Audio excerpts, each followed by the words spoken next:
우리가 세상을 살아갈 때 가장 중요한 것 중에 하나가 뭘까? 저는 그리스도인의 성품이라고 생각합니다. 우리가 세상을 살아가면서 하나님의 자녀입니다.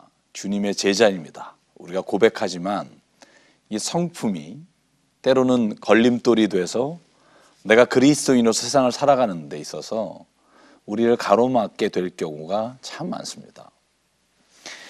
베드로서 1장에 이런 말이 있습니다. 1장 4절인데요. 이로써 그 보배롭고 지극히 큰 약속을 우리에게 주사 이 약속으로 말미암아 너희가 정욕 때문에 세상에서 썩어질 것을 피하여 신성한 성품에 참여하는 자가 되게 하려 하셨느니라. 베드로 사도는 우리에게 이렇게 말합니다. 하나님은 우리의 욕심을, 정욕을 버리고 하나님의 그 성품에 참여하는 자로 우리를 부르셨다는 겁니다.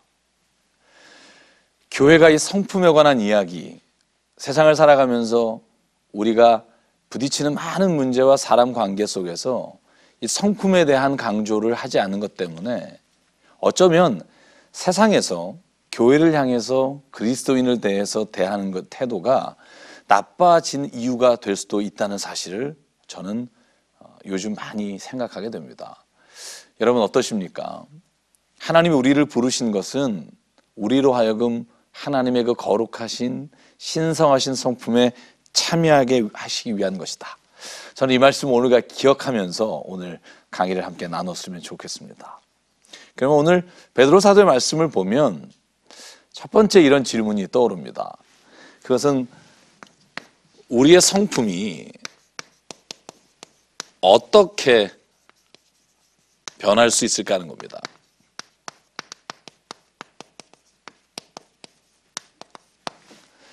먼저 우리가 성품하고 성격을 좀 구분해야 합니다. 여러분 성격이 급한 사람 있고요. 저처럼 소심한 사람 있고요. 제가 A형입니다. 보통 우리가 소심하고 그리고 굉장히 혼자서 꿍한다 이런 말 하죠. 원래 타고난 성격이 있습니다. 어떤 사람은 좀 느긋합니다. 큰 문제가 와도 그렇게 개의치 않고요. 그런데 제가 오늘 말씀드리는 것은 성품이라는 단어인데요. 우리가 혹은 캐릭터라고 영어로 말합니다만 우리가 성격이 급하거나 아니면 느긋하거나 소심하거나 이런 유형을 말하는 게 아니라 오늘 저희가 얘기하려는 성품이라는 건 그런 성격들이 세상을 살아가면서 다른 사람과 부딪히지 않도록 우리로 하여금 우리의 삶에 있어서 윤활유와 같은 인품을 지니게 하는 것에 관한 이야기입니다. 베드로 사도는 오늘 성경에서 이렇게 말합니다. 하나님의 성품에 참여하기 위해서 필요한 게 뭐냐 하면 우리가 이 과정이 한 번에 이루어지는 것이 아니라는 걸 알아야 한다는 겁니다. 여러분 우리가 예수님을 체험하는 건요. 사도 바울처럼 다메섹으로 가다가 한 번 예수 그리스도를 체험하고 완전히 변화되어 온전한 하나님의 자녀와 그리스도인으로 될 수 있습니다. 어렸을 때부터 모태신앙인 사람은 그 과정이 굉장히 자기가 자의식을 갖기에 시간이 걸린 경우도 있지만 우리가 믿음을 갖고 그리스도인으로 살아가는 데는 단 한 번의 역사하심으로도 가능합니다. 그래서 많은 간증들이 정말 하나님을 만나서 인생이 변화된 이야기가 참 많습니다.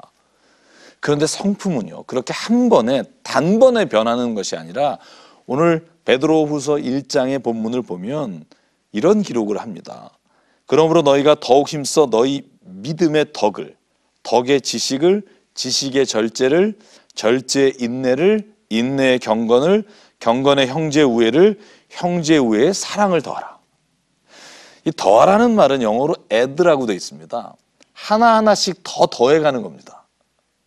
이것이 동시에 몇 가지가 이루어질 수 있지만 성품은요, 베드로 사도의 말에 의하면 우리가 점차적으로 하나님의 성품에 참여하는 자가 돼서 우리의 믿음이 결국 형제 우애와 사랑의 자리까지 퍼져나가는, 넓어지는 것이 바로 이 성품이 변하는 과정이라는 겁니다. 사도 바울도 로마서 5장 3절과 4절에 아주 비슷한 이야기를 합니다. 다만 이뿐 아니라 우리가 환난 중에도 즐거워하나니 이는 환난은 인내를, 인내는 연단은, 연단을 소망을 이루는 줄 알미니라. 여러분 여기서 인내는 연단을 할 때 이 연단이라는 단어가 영어로 캐릭터라는 단어입니다. 환난은 우리에게 인내하는 마음을 주고요. 인내를 통해서 우리의 성품이 변화되고, 성품이 변화되면 우리가 하나님 안에서 소망 가운데 살아갈 수 있다. 이것이 오늘 사도 바울의 고백입니다. 그러니까 성품은요, 점차적으로, 점진적으로 우리의 삶의 과정을 통해서 변화된다는 겁니다. 또 한 가지는 우리가 성품이 변하는 데 있어서 사도 바울의 말씀에 의하면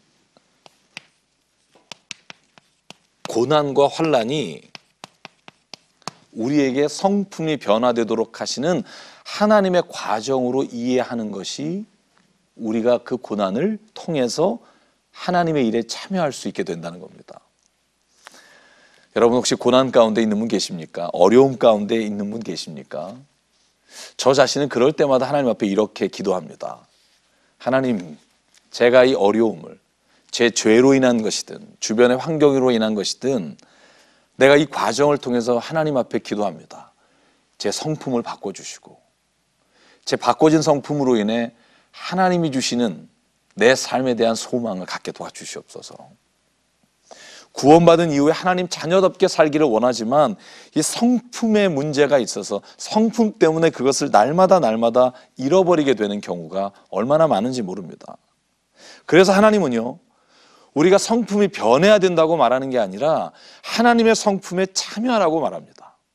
이 말의 깊은 의미는 우리가 예수님의 성품을 닮아가기를 원합니다. 그런데 그 닮아가는 것이 본질적 변화로 인해 내가 완전히 거룩한 성품이 되는 게 아니라 하나님께서 오늘 내게 말씀하시고 내게 약속하시는 것을 내가 주님 은혜 안에서 늘 내가 그 하나님께 참여합니다라고 하나님 앞에 나갈 때 다른 사람에게 상처를 주거나 다른 사람을 해롭게 하거나 다른 사람에게 내가 모사를 꾸미는 그런 악한 것들로부터 하나님이 우리를 지켜주시는 은혜를 체험할 수 있다는 겁니다.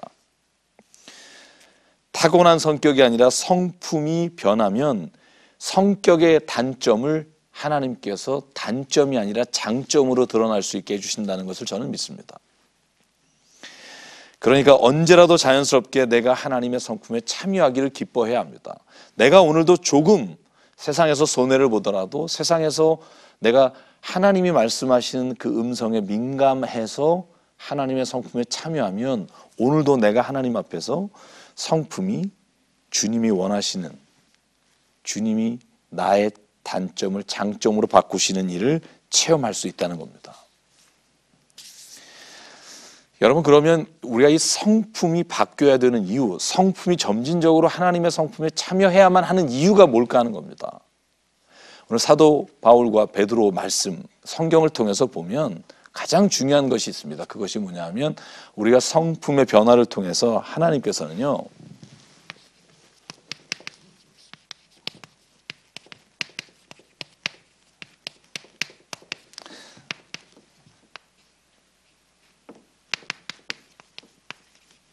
열매를 맺게 하신다는 겁니다.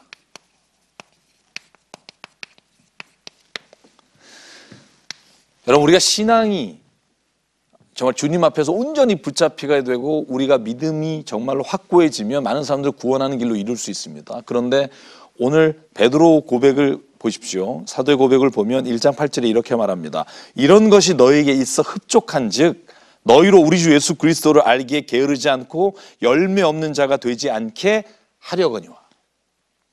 그러니까 우리가 하나님의 성품에 참여하고 우리의 성품이 변화되기를 갈망하고 주님께서 우리 안에 역사하심으로 말미암아 하나님은 우리에게 우리의 삶에서 아름다운 열매를 맺게 하시는 겁니다. 갈라디아 5장 22절부터 시작하는 말씀처럼 성령의 열매, 사랑과 희락과 화평과 오래 참과 자비와 양성과 충성과 온유와 절제, 이런 열매들이 무엇을 통해서 우리에게 일어나냐 하면 바로 성품이 변하기 때문에, 성품이 하나님 안에서 붙잡힌 바 되면 하나님이 이런 일을 이루어 주신다는 겁니다. 여러분, 베드로후서 1장 9절, 또 한 가지 우리가 성품이 변화됨으로 하나님께서 우리에게 이루시는 일이 있습니다. 그게 뭐냐 하면 1장 9절에 이렇게 말합니다. 맹인이라 멀리 보지 못하고 그의 옛 죄가 깨끗하게 된 것을 잊었느니라. 쉽게 말하면 성품이 변화되면 열매를 맺을 뿐 아니라 죄사함의 기쁨을 잊지 않게 된다는 겁니다. 쉽게 말하면 이런 겁니다. 구원의 기쁨과 감격을 유지하고 싶으십니까? 그러면 우리가 성품이 주님 앞에 하나님의 성품에 참여하며 변화되기를 갈망해야 합니다. 저는 그런 갈망이 있습니다. 하나님 제 성품을 바꿔주시사 온유하게 하시고 하나님 정말 사랑이 내 안에서 넘치게 하시고 이것이 제가 인생에 하나님을 믿고 예수 그리스도를 내가 구주로 영접한 이후에 내 삶의 마지막 소망입니다. 하나님 나를 변화시켜 주십시오. 베드로 사도가 말씀하신 것 중에 우리의 구원의 기쁨과 감격을 빼앗기지 않기 위한 가장 좋은 게 뭔가? 성품이라는 겁니다. 여러분 그런 경험 없습니까? 우리가 한번 화내고 나면 우리가 한번 누구에게 장사를 하거나 일터에서 논쟁을 벌이거나 그것으로 인해 내 입에서 누군가에게 험한 말이 나갔을 때 내 구원받은 기쁨과 감격이 없어지고 내가 진짜 신앙인이 맞나 하고 스스로 의구심을 갖게 될 때가 있습니다. 왜 우리가 예수님 성품에 참여하고 우리의 성품이 성령의 열매를 맺어야 합니까?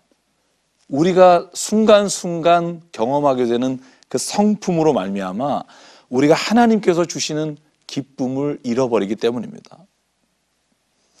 여러분 그래서 성품이란 우리에게 또 하나 하나님께서 이것을 하나님의 뜻 안에서 이루어감으로 주시는 기쁨이 있는데 그것이 뭐냐 하면 성품을 통해서 하나님이 우리를 실족지 않게 한다는 겁니다.